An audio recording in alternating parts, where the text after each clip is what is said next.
agradecer a todos que participam por acreditarem nesse projeto de construção efetivamente de um espaço democrático e, sem mais delongas, para que possamos dar continuidade e início aos trabalhos, passo a palavra ao professor René Sampar para que faça um introito dos trabalhos de hoje e para que os nossos apresentadores possam promover as suas exposições. Boa noite a todos. Pergunto se estão me ouvindo bem. Fala mais alto, René. Vocês estão me ouvindo bem? Não me ouvem? Passa o seu microfone.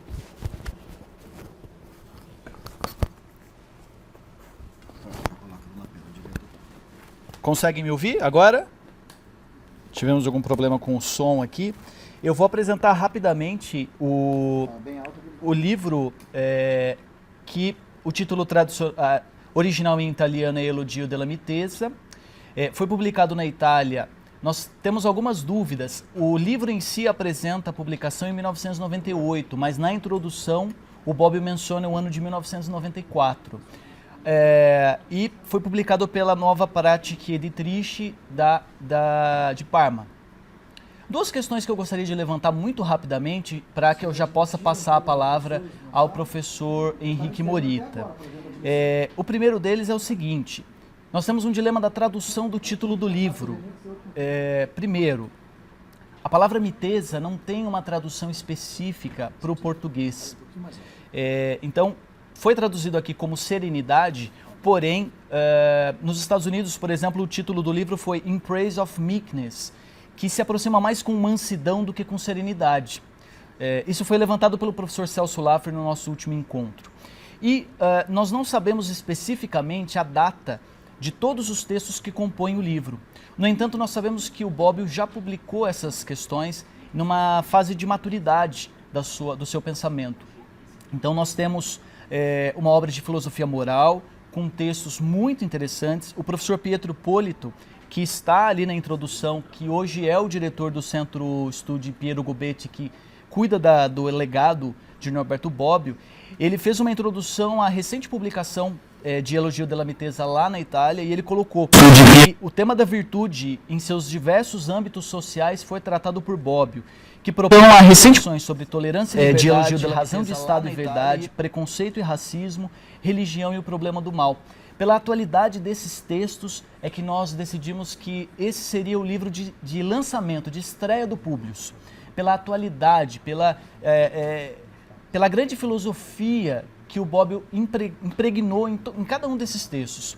E hoje nós temos a alegria de contar com o professor Cláudio Ladeira, que fará a sua exposição como professor convidado, com a professora Eliana Franco e o professor Henrique Morita, que serão os nossos expositores, que falarão um pouco dos textos, e depois todos nós somos convidados a um debate. Já indico aqui, o pessoal que tiver dúvidas, que quiser fazer perguntas, que quiser fazer explanações, mande no chat que a gente já faz a leitura para a gente poder conduzir os nossos debates. Então, já de imediato eu passo a palavra ao professor Henrique Morita, que falará do nosso primeiro texto, que é aqui do Elogio da Serenidade, a parte 1, que é composta de 2 textos. Ele falará de ética e política. Professor Morita, a palavra está com você. Agradeço ao René e ao professor Flávio pelo carinho de sempre. Bem, coube a mim, eu espero que estejam me ouvindo bem. Se tiver algum problema, eu peço que me interrompam. Coube a mim a simples tarefa, não tão simples assim, mas a tarefa mais humilde, digamos, de apresentar os principais pontos, pelo menos do primeiro texto que nos foi designado aqui, que é justamente o texto de abertura da obra Elogio da Serenidade, do Norberto Bobbio, né? Eu preparei aqui uma apresentação, desculpa interromper, focar em alguns pontos principais. Até tinha preparado alguns slides, mas acho que não é necessário fazer nenhum tipo de apresentação dos slides, basta que eu faça a exposição geral. Então, vou tentar me ater ao tempo e, se eventualmente eu, extrapolar meu tempo, podem me interromper, claro aí que eu estou passando, né? Então, eu diria assim, o texto do Bobbio, eu vou tentar adotar um viés de fala bem descritivo, né? Mas aqui ou acolá a tentação não resistirei à tentação de fazer algum comentário ou outro. Eu faria um comentário geral que o texto me parece relativamente aporético, não é? Porque quando a gente para avaliar, o que o Bob nos faz ele pega na nossa mão e passeia conosco pela história do pensamento moderno, do pensamento político moderno, estabelece algumas teses de caráter geral, genérico, e depois as critica e termina o texto nos deixando um pouco sem saber exatamente onde ficamos, né? Mas ele apresenta essa distinção entre ética e política, e aqui vale a pena talvez já fazer a ressalva de que em Bobbio, pelo menos nesse texto em particular, ele trata ética e moral como termos sinônimos, né? É verdade que ethos e moros têm lá, do ponto de vista etimológico, as suas semelhanças. A gente sabe que os autores filosoficamente divergem muito na maneira como utilizam dentro das suas filosofias particulares o termo ética ou o termo política. Então, eu não vou me arriscar em colocar alguma definição mais específica. O Bob aparentemente usa ética e moral como termos intercambiáveis ao longo do seu texto, né? Além disso, quando ele nos fala da política, né, ele também parece estar fazendo aí uma espécie, em vários momentos do texto, ele também trata o termo política como intercambiável com direito e com economia, né? Então, ética e moral são termos sinônimos, e política, direito e economia têm lá a sua similaridade também, se não a sua sinonímia, tá? Bom, então o Bob começa, né, logo no início, ele nos apresenta o problema, né, posiciona o problema da ética e da política, trazendo uma tese central em que ele vai dizer que a questão moral, né, ela vai sempre comparecer em qualquer âmbito de atuação da vida prática, mas quando a gente entra no âmbito de atuação prático da política em particular, a questão ética se apresenta com algumas diferenças, né? Tem alguma singularidade a questão ética quando a gente entra no tema da política. E aí o Bob vai dizer, olha, aparentemente, não é, do ponto de vista da política, há uma especificidade que é a seguinte: no geral, qualquer atividade humana, desde a atividade de um médico atendendo um paciente, enfim, qualquer atividade humana é submetida a questões morais, a julgamentos morais, a dúvidas morais, a qual é a melhor ação a ser empreendida, etc. Mas só na política, segundo Bob, aparece uma questão bastante singular, que é, digamos assim, uma questão de antessala, né? Uma questão que antecede, que é: a ação política pode ser submetida a um julgamento moral? Né? Parece que a política o tempo todo fica nos apresentando a seguinte questão: bom, dá mesmo para a gente pegar a moral e, a partir dela, fazer uma avaliação da questão política? Né? Aparentemente, o Bobbio, então, ele nega isso. Né? Quer dizer, não é que ele nega que se possa fazer isso, mas ele abre essa possibilidade. Vai dizer, olha, aparentemente os autores da modernidade, eles não deixam de fazer essa separação e abrem espaço para que haja uma lógica política que se justifica sob outra perspectiva que não a perspectiva moral. O curioso é que ele começa o texto tateando dessa maneira, e, a meu ver, ele terminará o texto justamente dizendo que os juízos morais a respeito da política são inevitáveis, eles sempre se reapresentam, por mais que a política tenha uma lógica própria, e basicamente ele vai dialogar bastante com Maquiavel, ele chega a falar um pouco de Antígona e Creonte, a peça famosa, a tragédia famosa de Sófocles, mas sempre para dizer assim, olha, a política tem uma lógica de resolução de problemas concretos, em que o que impera não é o julgamento dos princípios que guiaram a ação. Não dá para ficar julgando toda hora os princípios que guiaram a ação. Aparentemente, na modernidade, se aceita sem grande dificuldade, segundo Bobbio, que a política tem uma outra perspectiva. A perspectiva da política é resolver problemas concretos atinentes à manutenção do poder. Né? E que levantar questionamentos morais a todo momento na hora de realizar a política seria relativamente impróprio. Claro que isso vai variar de autor para autor, de teoria para teoria. Por isso que o Bob vai nos apresentar um que ele chama de mapa. Ele vai fazer um mapeamento das posições possíveis da relação entre ética e política. Mas ele diz, olha, já tem uma intuição lá em Antígona, né? Lá desde Sófocles, já há uma intuição na história do pensamento político de que, olha, a ação política pode ser empreendida de maneira totalmente apartada da moral comum. E isso é uma preocupação, porque como é que eu justifico essa ação? Né? Por que ela pode operar dessa forma? Acho que esse é o ponto que o Bobbio traz aqui nesse, digamos assim, a espinha dorsal do texto quer problematizar isso. Um dos momentos em que essa distinção aparece de maneira bastante clara é o momento em que ele vai distinguir virtude, né, em Maquiavel, da virtude de Aristóteles. Né? Muito claramente ele vai dizer, olha, existe uma concepção de virtude em Maquiavel que é totalmente diferente da perspectiva da virtude em Aristóteles, certo? Bom, aí não cabe a gente entrar aqui em detalhes para tentar ver se de fato o Bobbio compreendeu o Aristóteles, né? Há quem vai dizer que Aristóteles e Maquiavel estão muito mais próximos do que nessa passagem ele dá a entender.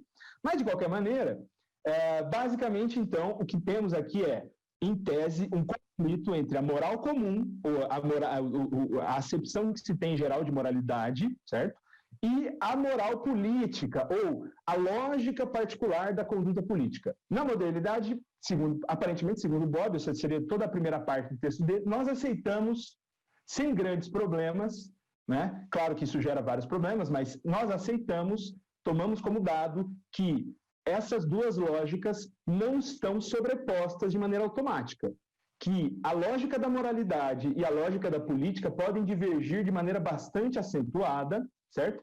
E de vez em quando nós temos que achar uma forma de resolver esse problema, né? Essas duas coisas dizem respeito à ação humana, à conduta humana, são, digamos, aspectos sensíveis da conduta humana, a moral comum e a conduta política, e, no entanto, elas não convergem.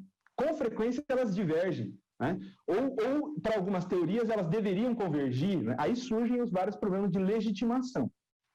Por isso ele vai dizer, olha, eu apresentarei aqui um mapa, né, eu não vou me deter a uma questão que eu tinha preparado na minha apresentação, que eu estou preocupado com o tempo, mas eu tinha pensado em falar de um tema em particular, porque o Bobbio diz assim, ele justifica, ele faz uma questão preliminar na qual ele justifica por que é que ele está mapeando o conflito ou a relação entre ética e política nos autores da teoria política moderna, por que ele não está indo lá na antiguidade.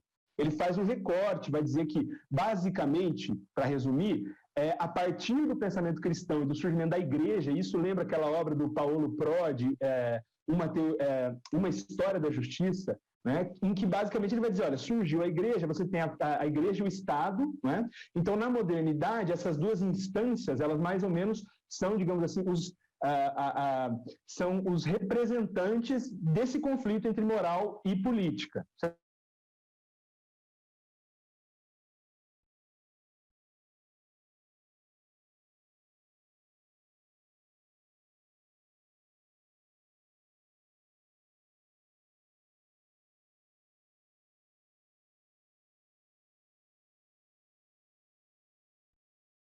Modernas da relação entre ética e política. Vai dizer que existem as teorias que adotam um monismo rígido, certo? As teorias que adotam um monismo flexível, as teorias que adotam um dualismo aparente e as teorias que adotam um dualismo real.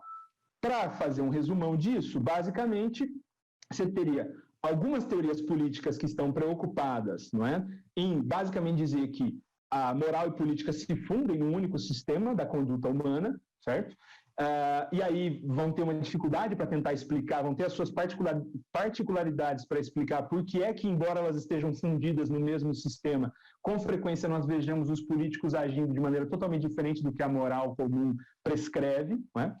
Depois ele vai dizer, olha, existe outro conjunto de teorias que adotam um monismo flexível.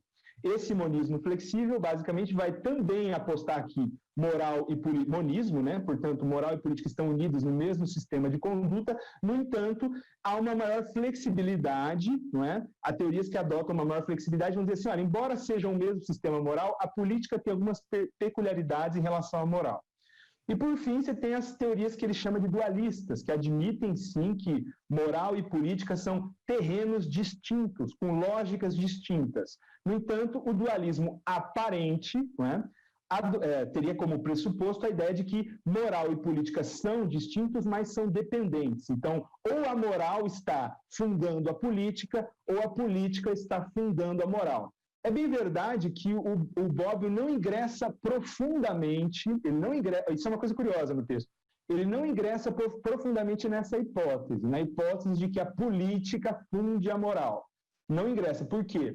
Porque ele muito, no meio do texto, em 2 ocasiões do texto, eu mapeei uma certa ojeriza dele em relação a teorias políticas ou teorias morais, entre aspas, de caráter mais perspectivista. No perspectivismo aqui, quero falar o nome que eu estou querendo lembrar, que é Nietzsche. Vai.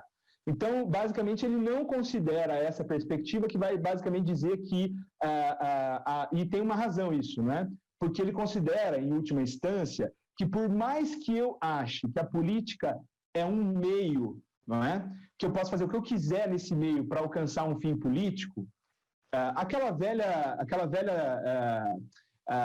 caricatura do pensamento de Maquiavel, né? Os fins justificam os meios. Então, por mais que o Bobbio admita que pode haver alguém que diga, olha, a política, para mim, são um conjunto de fins que eu quero atingir, não importam quais os meios que eu utilize para os atingir. Ele não considera que alguém possa simplesmente querer os meios, ou seja, querer exercer o poder bruto, pura e simplesmente. Ele acha que esse exercício do poder bruto, pura e simplesmente, é uma quimera, não faz sentido, e aí ele exclui essa vertente.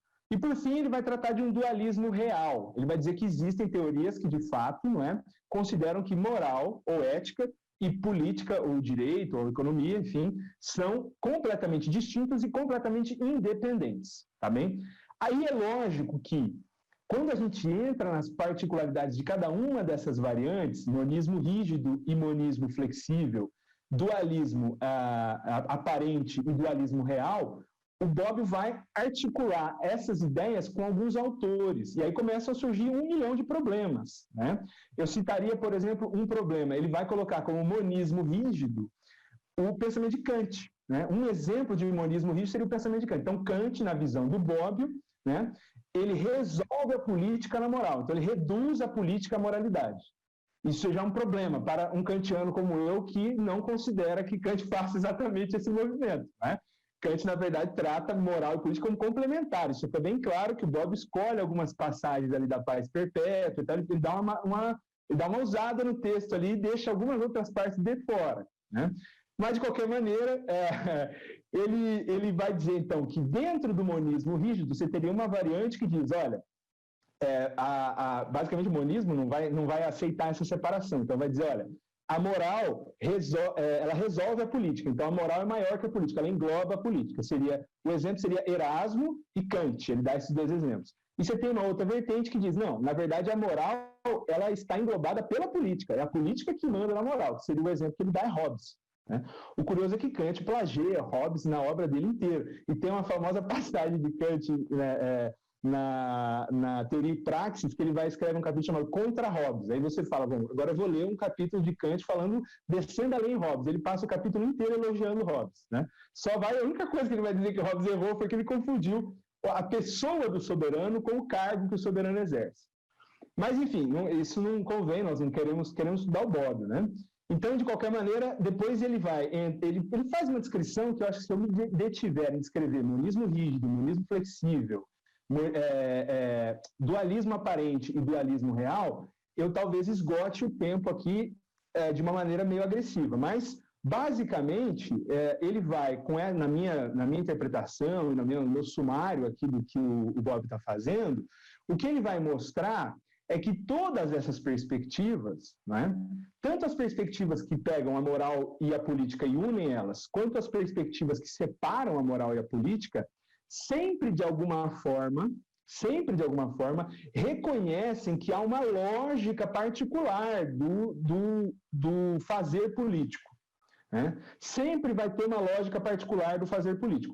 Por exemplo, as teorias que consideram que não, veja, a política ela tem que estar, não é, inserida na moralidade. Mas mesmo imaginando que a política tem que estar inserida na moralidade, a política sempre pode dar uma escapada da moralidade quando ela tem que promover a moralidade num nível mais profundo, percebe? Então você tem uma situação de convulsão social, uma revolução, bom, aí você autoriza que o soberano haja de maneira autoritária, haja como um déspota, porque no fundo ele quer promover a moral comum, quer dizer, a manutenção de uma certa moralidade. Então, no fim das contas, tanto isso é verdade, tudo isso que eu estou dizendo, que o Bobbio faz lá no final do texto, um capítulo em que ele vai, depois que ele lembra lá do Max Weber, o Max Weber seria, na visão do Bobbio o ápice da separação total entre moral e política, quando o Weber vai fazer uma separação entre ética da convicção e ética da responsabilidade, que no fim das contas se converte na separação entre ética dos princípios e ética dos resultados. Então, a moralidade funcionaria com base na ética dos princípios e a política funcionaria com base na ética dos resultados. O político tem que apresentar resultados úteis. Enquanto que você não pode ficar julgando o político pelos princípios que ele adotou, mas pelos resultados que ele apresentou. Enfim, ele chega no final de tudo isso e acaba fazendo um movimento muito curioso, por isso que eu falei que o texto era meio aporético, não sei se vocês vão concordar, eu estou diante de pessoas que sabem muito mais do que eu, então certamente elas vão me ensinar bastante a respeito do texto, mas no fim das contas, ele diz mesmo, o Bobbio, que quando você pega essas teorias todas que ele apresentou e vai lendo elas de trás para frente, você sempre resolve uma na outra. Então ele diz assim, olha, a ética da responsabilidade de Weber, né, que diz basicamente que o que interessa é que o político acerte na escolha dos meios corretos para apresentar bons resultados, né, não é outra coisa que uma releitura do Maquiavel, da velha perspectiva do Maquiavel de que os fins justificam os meios. Então, o bom político é aquele que tem a virtude de escolher os meios corretos para atingir o fim. Qual é o fim? O fim é a conservação do Estado. E isso, por sua vez, não é diferente do que a perspectiva de Hegel, que elogia o Estado como sendo o ápice do espírito objetivo. Enfim, ele vai fazendo uma regressão e vai mostrando que uma teoria política se subsume na outra, mais ou menos. Por isso tem um caráter aporético. Você vira e fala, mas ele ficou esse tempo todo contando esse caminhar para no final dizer que uma teoria já estava inserida na outra e, no fim das contas, o que todo mundo discute na teoria política moderna é mais ou menos a mesma coisa, né? Para usar termos weberianos, é basicamente o reconhecimento da especialização e da característica cada vez mais racional do uso do poder político, certo? Aí o Bob vai concluir fazendo várias críticas que eu diria, já estou aqui encerrando a minha fala, viu, Guilherme? Não sei se eu estou com o tempo já estourado, então posso ir encerrando, né? Mais ou menos. Então, vou encerrando aqui. O que acontece é o seguinte, chega na conclusão, se você tiver, digamos, o prazer de ler o prefácio que o René chegou a mencionar, em que o Bobbio diz que publicou a obra em 94, não sei o que e tal, ele vai contando o contexto da obra, ele diz ali que ele já está meio velhinho, né? E que ele, como velhinho, os amigos dele têm falado para ele cada vez mais que ele está se preocupando demais com questões morais, que ele está cada vez mais entrando no tema da moralidade, não sei o que e tal. E no fim das contas, aqui na conclusão, basicamente o que o Bobbio vai fazer é questionar todas essas perspectivas que ele apresentou, que, no fundo, reconhecem que a política tem uma lógica particular para dizer, olha, tudo bem, então os fins justificam os meios. Mas quem é que escolhe quais serão os fins que serão perseguidos? Então, no fim das contas é isso. Ele vai dizer assim, no fim das contas, quem diz as coisas é a moral. Né? No fim das contas, a política ela pode ter a sua lógica própria de atingir alguns fins, mas quem dá a palavra final sobre quais são os fins que devem ser promovidos ou combatidos é a moralidade. E ainda termina, bom, isso tudo é a minha interpretação, né? E aí termina dizendo, finalmente, que além dos juízos morais que nós podemos estabelecer sobre as várias práticas políticas e teorias políticas, na modernidade surge uma nova forma, né, de juízo moral, digamos assim, que é a chamada legitimidade jurídico-constitucional. Então, qualquer prática política na modernidade, além dela estar sujeita, digamos, a um juízo moral que é inevitável, porque por mais que você especialize a política, ela sempre vai buscar certos fins que foram estabelecidos moralmente, segundo Bobbio, no fim das contas, você ainda tem uma espécie de camisa de força, que é a chamada legitimidade jurídico-constitucional, e essa legitimidade jurídico-constitucional complementa a legitimidade moral e a legitimidade política do exercício do poder político. Então, os textos constitucionais seriam uma espécie de critério à parte da moral e da política para você avaliar as condutas dos governantes. O que, agora vou fazer meu último comentário e vou encerrar, e já vou encerrar agradecendo imensamente pelo espaço, o que me impressiona é que o Bobbio não tenha problematizado no fim, pode ser que ele tenha problematizado algum dos outros textos, eu não li mais do que esse primeiro texto do livro. Não tenha problematizado que essa temática da legitimidade jurídico-constitucional, ela só simplesmente reapresenta o problema da moral e da política. Né? Porque como é que eu posso, de fato, né, dormir com essa? Né? Que há uma legitimidade jurídico-constitucional que me permite, não é, fazer juízos a respeito do exercício do poder político. Mas, ora, esse texto constitucional, ele é o quê?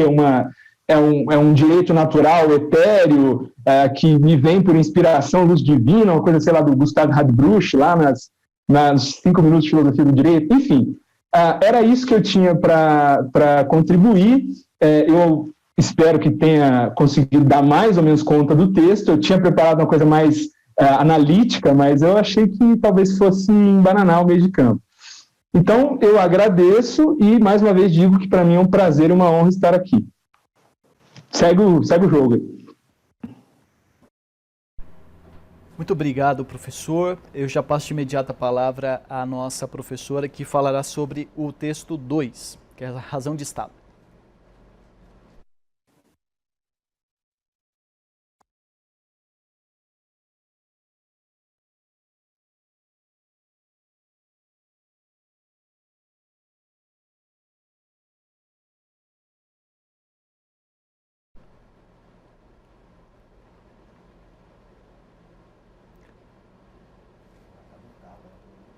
Está conseguindo me ouvir, Morita? Professor Ladeira, estão me ouvindo? Professora Eliana.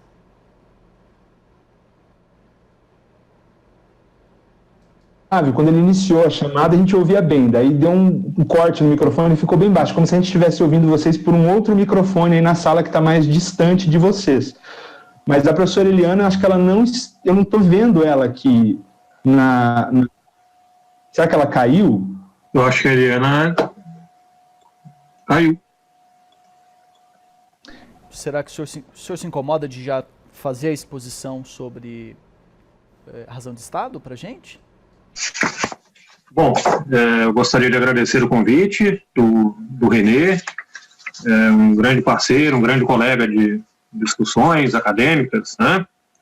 Gostaria de cumprimentar o Flávio Panzieri, o Henrique Morita, né, o outro grande colega de discussões, desde a Universidade Estadual de Londrina até a sua estadia aqui na UFSC. Né? Alô? Oi? Bom, assim, serei breve nas minhas considerações. Eu vou apenas retomar aqui algumas considerações que o Morita mencionou agora ao final, porque basicamente eu concordo bastante com a interpretação dele, a começar eu acho que é o ponto essencial da interpretação desse capítulo do Bobbio, né? Eu acho que o Morita foi muito feliz identificando esse ponto, né? O Bobbio pretende mesmo, ao final, me parece, né, apresentar uma releitura do problema das razões de Estado, uma versão, uma crítica contemporânea à ideia de razão de Estado, reconstruindo, me pareceu, em termos de discurso constitucional contemporâneo, né, reconstruindo razões que já estavam disponíveis na literatura sobre o tema, argumentos críticos à razão de Estado, de teor essencialmente moralizante. Críticas moralizantes à legitimidade da razão de Estado. Essas críticas antes, né, formuladas em contextos essencialmente justnaturalistas, religiosos, são reconstruídas e reapresentadas agora na forma e com os argumentos, né, e com conceitos peculiares da teoria constitucional moderna. Razões de Estado sofrem essencialmente duas limitações no contexto dos Estados constitucionais democráticos. A primeira limitação, a ideia decorrente da ideia de supremacia da Constituição, de governo das leis, por oposição ao governo dos homens. Isso impõe limitações, ou deve impor limitações à prática ao exercício das razões de Estado. A segunda limitação, o princípio democrático. Democracias exigem alguma espécie de confiança das massas, né, dos indivíduos, dos cidadãos em geral, e isso exige, portanto, que os governantes evitem ao máximo né, o exercício da dissimulação, né, o exercício da mentira, enfim, de práticas justificáveis em termos de razões de Estado. Né? Pois bem, eu farei duas colocações muito rápidas, mais para suscitar o debate. Eu basicamente acho que a tentativa não é bem sucedida, a tentativa de impor restrições às razões de Estado, ela fracassa, e mais que isso, ela exemplifica, e por isso a leitura do texto é muito útil mesmo, né? Ela exemplifica um fracasso que é comum à teoria constitucional contemporânea, moderna, de modo geral, que é a pretensão de domesticar, com meios jurídicos, de domesticar a política, na sua essência, com meios jurídicos, em especial com meios constitucionais. Esse é um empreendimento absolutamente fadado ao fracasso. Veja, o que eu não estou dizendo? Eu não estou afirmando que estados constitucionais democráticos fracassam na tentativa de impor restrições ao exercício do poder arbitrário ou mesmo ao exercício das razões de Estado por parte de governantes individuais, de modo algum. Né? O que eu estou afirmando é que isso não significa impor restrições às razões de Estado. A ideia de razões de Estado, ela não é sinônimo de exercício puramente arbitrário e discricionário de governantes autoritários. Né?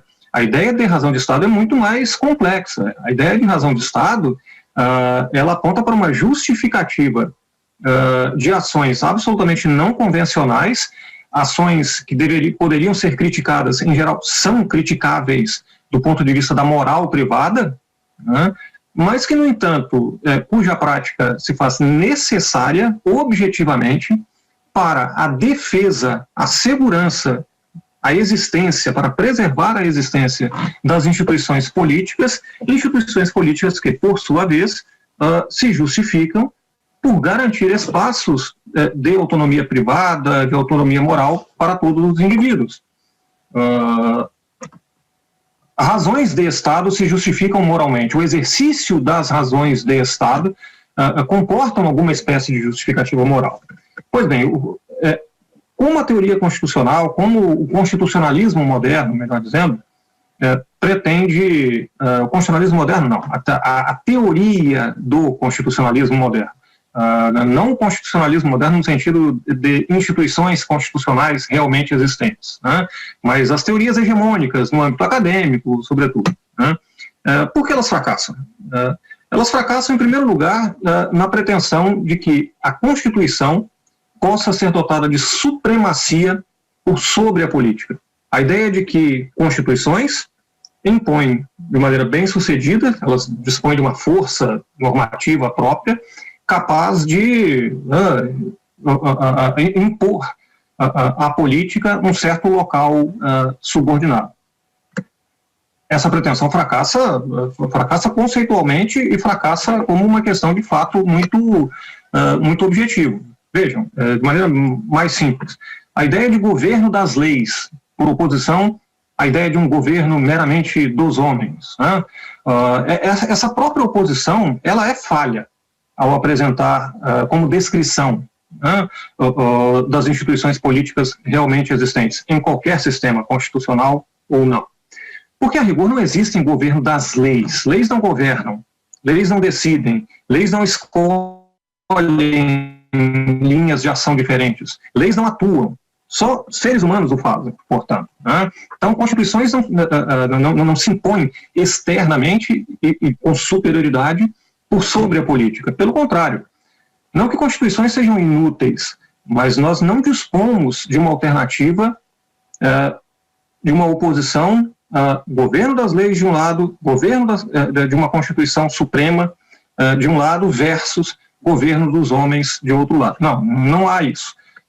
O que existe sempre, no máximo, na melhor das hipóteses, são governos de homens e mulheres, né, que atuam e decidem em última instância e eventualmente acatam, optam por aceitar os limites expressos normalmente em folhas de papel que chamamos constituições. Mas esse é o resultado da política. Sistemas constitucionais que respeitam alguma ideia razoável de Estado de Direito não são Estados nos quais a política está subordinada à Constituição. Não. São Estados nos quais a política, de alguma forma, por inúmeras razões que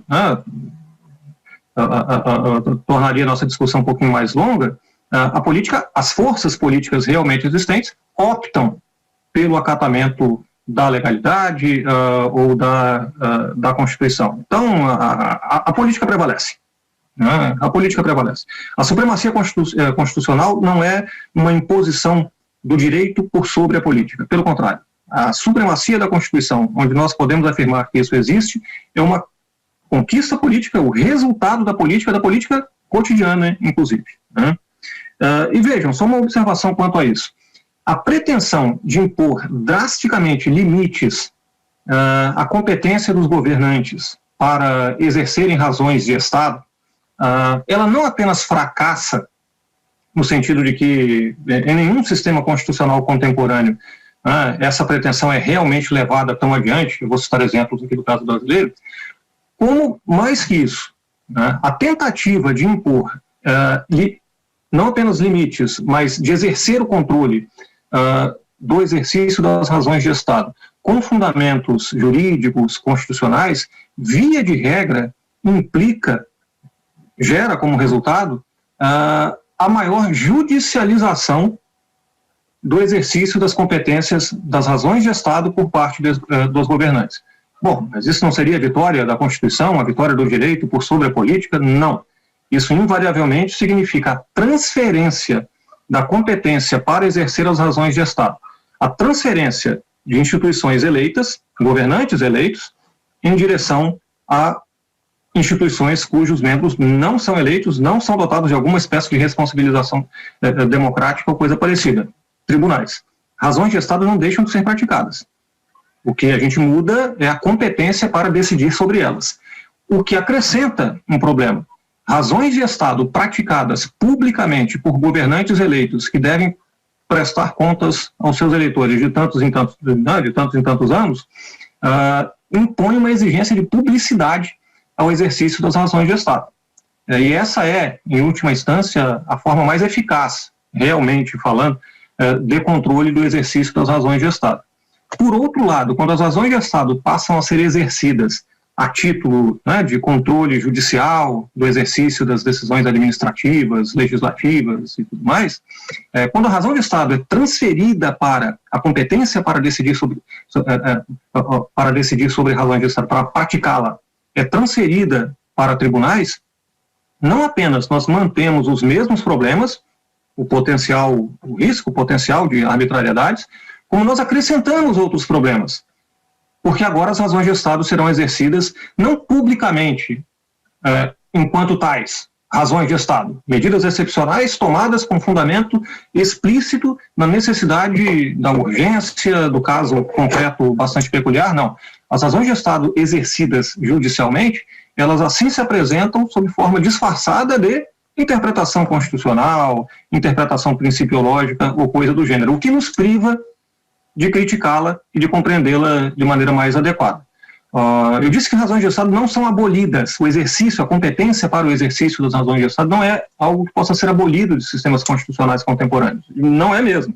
Mesmo em época de normalidade, por exemplo, nós nem precisamos mencionar aqui no caso da nossa Constituição, por exemplo, as competências que ela confere ao presidente da República para decretação da intervenção federal, do estado de defesa e do estado de sítio. Nos três casos, medidas absolutamente excepcionais, medidas que visam, que contrariam alguns pressupostos básicos, impõem limites drásticos, algumas características elementares de um estado constitucional democrático, federalismo, alguns direitos fundamentais como a liberdade de reunião, a liberdade de expressão, tudo isso pode ser limitado no âmbito dessas medidas excepcionais. Estado de sítio, estado de defesa, intervenção federal, e quem tem a competência mesmo para controlá-la, para controlar o exercício presidencial dessas competências, é o Congresso Nacional, ao fim e ao cabo. Né? Mas a gente nem precisa se deter nessas medidas mais excepcionais. O Instituto da Medida Provisória, que confere ao presidente da República poderes legislativos excepcionais, com base no seu juízo de conveniência, de relevância, de urgência, um juízo que só pode ser exercido, que tipifica, assim, na sua natureza mais bruta, né, a prática das razões de Estado, tomar decisões excepcionais sob a justificativa de que essa decisão excepcional é necessária para a segurança do Estado, para o enfrentamento de uma questão, de um problema econômico grave, sob o controle do Poder Legislativo, o controle do Parlamento. Isso está no dia a dia da nossa política legislativa. Mas eu vou citar um último exemplo que demonstra, a meu ver, muito bem como que, seja lá o que for que nós possamos dizer sobre o exercício das razões de Estado, chegada a hora decisiva, ela se impõe, a realidade se impõe. Eu vou citar um exemplo aqui retirado dos últimos meses, eu acho que é de conhecimento público. Tão logo iniciou essa situação, essa calamidade, né, nessa pandemia na qual nos encontramos, diversos estados e municípios se encontraram na seguinte contingência: olha, o executivo estadual e municipal desejava impor algumas restrições importantes à circulação de pessoas, à liberdade de comércio, à liberdade de culto, por exemplo, limitações a direitos fundamentais importantes. E, não obstante essas limitações contassem, naquele momento, com uma ampla popularidade, uma ampla aceitação popular, majoritária naquele momento, né, quem tinha formalmente os meios para manter essas restrições era o governo federal, que não estava, o Executivo Federal naquele momento, e mesmo depois, não estava de acordo com a adoção, via de regra, de medidas mais restritivas. Eu estou analisando aqui quem tem razão ou quem está errado nessa discussão. O meu ponto é muito simples. Chegada essa situação decisiva, o que fizeram os governadores e prefeitos? Salvo um que eu analisei, salvo o caso do Paraná, né, que editou lei sobre o assunto, todos os demais governos do Estado, todos os demais municípios, eles imediatamente, governadores e prefeitos, passaram a exercer poderes amplamente discricionários de intervenção das liberdades pela via de decreto, retirando a sua competência, fundamentando a sua competência numa leitura bastante heterodoxa das competências discricionárias do Executivo. Também não estou criticando, na verdade eu até concordo pessoalmente com essas medidas, mas meu ponto é irrelevante, não me interessa aqui, o ponto não é discutir se as medidas estavam corretas ou não, o ponto é discutir que estados constitucionais, a ideia de supremacia constitucional não impõe com eficácia limitações ao exercício das razões de Estado. Claro que constituições podem criar procedimentos especiais, né, de modo que o exercício dessas razões de Estado não seja apenas uma prática arbitrária de governantes individuais. Por exemplo, o caso do estado de sítio e da medida provisória. Cria procedimentos que obrigam ao exercício, à prática das razões de Estado de uma maneira mais pública e complexa, envolvendo vários atores. Presidente eleito de um lado, Congresso bicameral do outro. Agora, mesmo assim, em situações mais emergenciais, pode ser que isso não seja suficiente. E nesse momento é que nós vemos as razões de Estado funcionando em tempo real de maneira mais bruta. Procedimentos que não estão previstos na Constituição, mas que possuem amplo apoio na opinião pública e são percebidos, corretamente ou não, mas são percebidos como necessários para garantir a estabilidade constitucional, a estabilidade política, a existência do Estado. Esses procedimentos são adotados. Os fins justificam os meios. Eu vou parar por aqui, porque eu acho que eu ampliaria muito a discussão, mas eu acho que esse princípio que está na essência da ideia de razão de Estado, esse princípio é essencialmente correto. Os fins justificam os meios. Essa claro que justificam. O que justificaria a adoção de meios determinados, senão os fins aos quais nós nos propomos preservar e atingir. Se a finalidade é a manutenção e a estabilidade de um Estado constitucional democrático, corretos são os meios que nos permitam atingir esse fim proposto, E se para tanto for necessário mentir, e essa é uma característica do dia a dia da política, se a mentira for necessária para preservar a aliança entre forças políticas, que por sua vez é uma aliança necessária para preservar a estabilidade de um Estado constitucional democrático, a mentira é justa e necessária. Esse tipo de raciocínio ele está na essência, exemplifica a essência do que nós chamamos de razão de Estado. Concluindo de verdade, Estados constitucionais não limitam as razões de Estado externamente. Eles podem impor certos procedimentos que estimulem a um certo uso, a uma certa prática das razões de Estado, que nos permita, né, pela via da publicidade, um controle político das razões de Estado, evitando, assim, arbitrariedades. Mas o constitucionalismo não abole as razões de Estado. Em última instância, ele não se impõe a elas. Pelo contrário, sistemas constitucionais existem, podem ser preservados, são estáveis, à medida em que os governantes praticam bem as razões de Estado. Sistemas constitucionais são dependentes da política e, como tanto, são dependentes da prática das razões de Estado. Uma última coisa de verdade, porque esse é um ponto muito objetivo na intervenção do Bob. Ele também ele afirma claramente isso no final do texto, né? Eu acho que o Morita mencionou isso também. Que um Estado democrático impõe também certas restrições à razão de Estado. Eu penso, com todo respeito ao Bob, que é um dos grandes pensadores do século passado, mas não, pelo contrário, Estados democráticos, a grande característica deles é que os Estados democráticos incluem mais gente conta, né? Portanto, tem mais interesses a serem defendidos, o que torna tudo mais complexo. Então, são mais oportunidades para o exercício das razões de Estado, não menos, né? Mas era isso. Queria agradecer mais uma vez o convite do René, e estar aqui com vocês dois, em especial o Morita e o René, é um prazer muito grande, né? Já foram alunos, agora são colegas de trabalho, isso é sempre muito bacana participar desse tipo de discussão com vocês, né? E é isso, desculpa se eu me excedi, eu acho que me excedi um pouquinho no tempo, né? Mas enfim, é isso.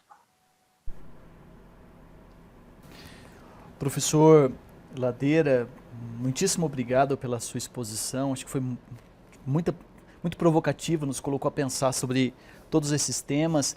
Eu só queria informar que a professora Eliana teve um problema e disse que não consegue retornar, infelizmente, para fazer a exposição específica do texto, e eu já gostaria de passar a palavra para o professor Henrique Morita. Gostaria muitíssimo, professor Ladeira, de já ouvir um pouco mais sobre essa questão. Fiquei muito curioso sobre a questão de por que a política em dado momento aceita a supremacia da legalidade, e gostaria também de ouvir um pouco sobre essa questão do Covid, especificamente do Brasil, governadores, o julgado do Supremo Tribunal Federal, toda essa celeuma em que nós nos encontramos a partir dessa lógica da razão do Estado. Mas antes disso eu vou passar a palavra para o professor Henrique Morita, porque percebo que ele está muito ansioso ali para fazer alguns comentários. Então, Morita, a palavra está contigo.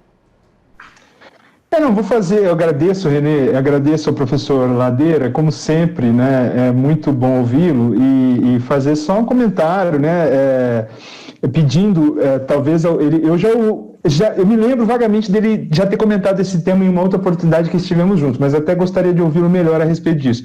Primeiro dizer que, de fato, né, uma das coisas que aparecem, por exemplo, no pensamento de Kant, só para usar alguém que eu conheço, pelo menos, o pensamento, é que justamente, tratando ainda dessa distinção entre moral e política, quando Kant vai trabalhar os imperativos categóricos dele, o grande exemplo, o verdadeiro exemplo, talvez o único exemplo que funciona a lógica do imperativo categórico de Kant, é o exemplo da mentira.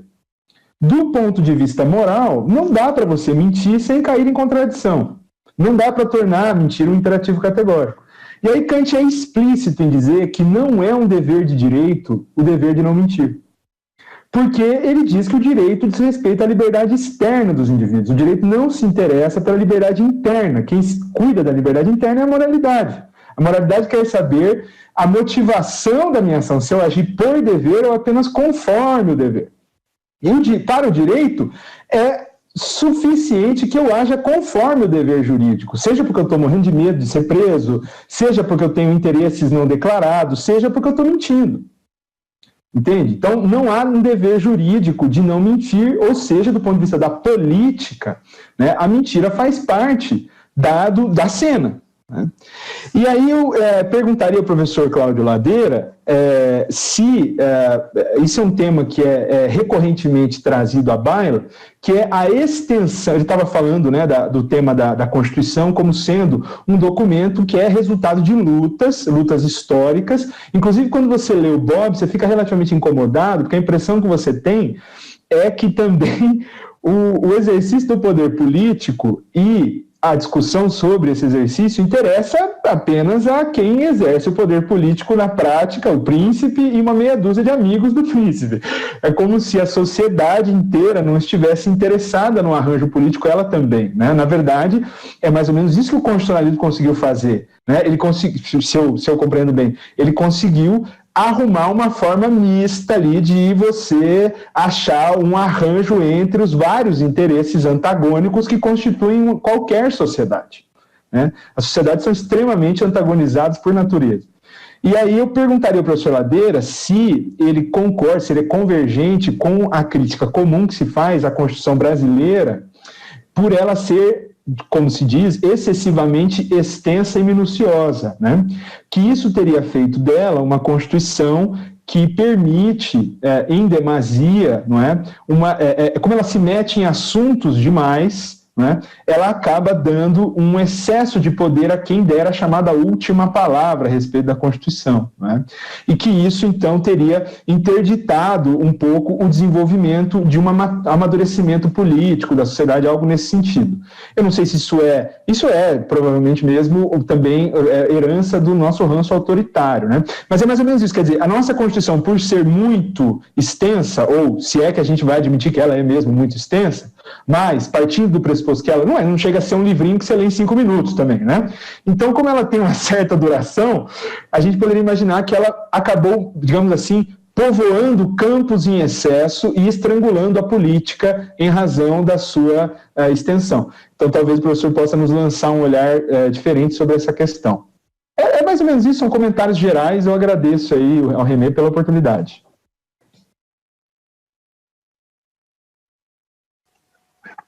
Então, Morita, sim, mas não exatamente por essas razões, sendo bem objetivo. De fato, nossa Constituição é muito extensa. Se comparada, isso não é uma avaliação moral. Basta comparar a nossa Constituição mesmo com outras constituições, mundo afora, que limitando a comparação àquelas promulgadas depois da Segunda Guerra Mundial, né, que são as constituições tipicamente mais extensas, ainda assim a nossa é ponto fora da curva, porque o grau de detalhamento é considerável, né, e não é só detalhamento, mas à medida em que ela trata de inúmeras matérias típicas de políticas públicas, ela inevitavelmente cria a seguinte situação: é impossível para qualquer força política concorrer às eleições presidenciais sem simultaneamente propor mudanças na Constituição, porque seja lá qual for a plataforma política vencedora, né, para levar adiante algum programa político, isso demanda alguma reforma eleitoral, alguma reforma constitucional. Né? Daí que todos, sem exceção, todos os presidentes eleitos e todos os candidatos derrotados em segundo turno ou próximos ou que ficaram em segundo lugar no primeiro turno, quando não houve segundo turno, de 88 para cá, de 89 para cá, todos, sem exceção, propunham nas suas plataformas importantes mudanças constitucionais. Isso é lógico. À medida que você inclui na Constituição um grau de detalhamento considerável, certo ou errado, não interessa, é uma questão de lógica, e inevitavelmente os governos eleitos deverão, né, vão disputar, os partidos, as forças políticas vão disputar qual mudança constitucional será realizada em seu governo. Isso é inevitável. Né? E isso, claro, oferece um problema político importante. Né? A ideia que nós temos de constituições é que elas sejam é que elas sejam dotadas de maior estabilidade, né, do que o jogo político cotidiano. Agora, por outro lado, se nós formos observar, que relativizando esse problema, né, se nós formos observar as emendas, as mais de 100 emendas, é de longe uma das constituições mais emendadas, modificadas do mundo. A nossa média anual é altíssima, né? Se nós formos observar quais são as matérias que sofreram, de fato, né, mudanças constitucionais, não são matérias que digam respeito diretamente àquele núcleo mais essencial dos direitos fundamentais. As próprias regras do jogo político têm sido preservadas razoavelmente bem, né? O sistema federal permanece, sofre variações em termos de hora mais concentração, hora um pouco menos, mas isso também é normal o mundo afora e não houve nenhuma ruptura significativa nesse sentido. Ou seja, a imensa maior parte das emendas, elas não tratam daquele núcleo essencial, né, que caracteriza, que se exige, seja mais estável nas constituições, né. O grande problema, para finalizar, o que caracteriza mesmo o nosso sistema como mais complexo em termos de exercício, né, em termos de politização da Constituição, digamos assim, é o nosso sistema de controle de constitucionalidade, que é, esse sim, o mais complexo do planeta Terra, né? Ele junta a título de... essa era a imagem que prevalecia na Assembleia Nacional Constituinte, né? Devemos evitar, na maioria da Assembleia Nacional Constituinte, devemos evitar um executivo autoritário, né, e um legislativo que fraco cede às pressões do executivo. Como é que a gente evita isso? Uma Constituição que entra em detalhes, uma Constituição que é extensa e uma Constituição que é assegurada judicialmente. E como que a gente faz isso? Vamos criar um sistema com múltiplos atores com capacidade, atores judiciais com capacidade de intervenção no assim chamado controle de constitucionalidade. Então, o controle concentrado é gigantesco,